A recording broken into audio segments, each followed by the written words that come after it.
Are you sure about this? It seems popular, unlike your usual entertainment choices. She walked toward the troll in question. There's no making you happy. Too many people, too few people, not kitschy enough, too kitschy. You're a complainer. Guardian. A guardian who complains a lot. He paused, looked at her, and admitted, Fair. They exchanged meaningless banter as they made their way to the trail's central feature. A humongous troll made entirely of wood and covered with ivy and other vegetation reclined against a hill.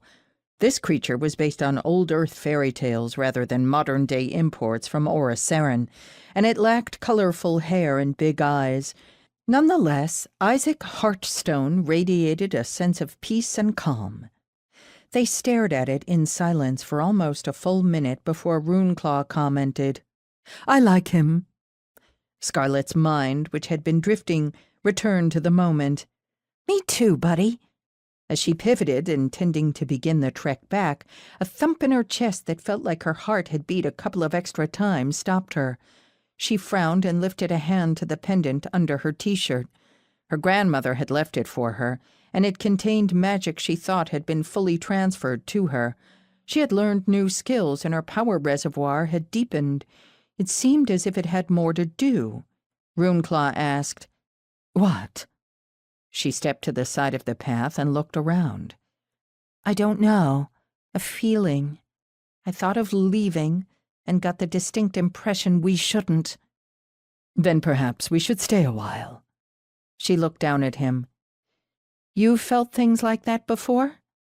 He moved into the dirt, found a sunny spot, and stretched out. The messages and feelings a guardian gets are rarely clear. It's more instinct than anything. One you seem to be developing with a little help from your grandmother. She sat beside him. How kind of you to say. He squinted as he opened his eyes the slightest bit.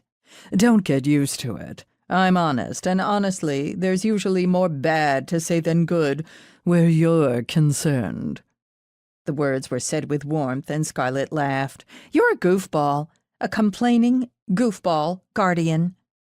She slipped into a light meditation and let the remainder of the afternoon pass. She had brought along water and snacks and shared both with the cat. Finally, as the sun touched the horizon, Runeclaw sat up and turned his head toward the troll. She followed his gaze, expecting Isaac to come alive, but a number of the kind trolls she was familiar with had crept out onto it instead. Their hair was a rainbow of colors, and the one with dark purple locks stepped forward. He offered a slight bow. Guardians, our magic recognizes yours. Runeclaw and Scarlett inclined their heads in acknowledgement. She asked, Is there something we can do for you? There is. One of ours has been taken, and without your assistance, I fear they will be dead before morning.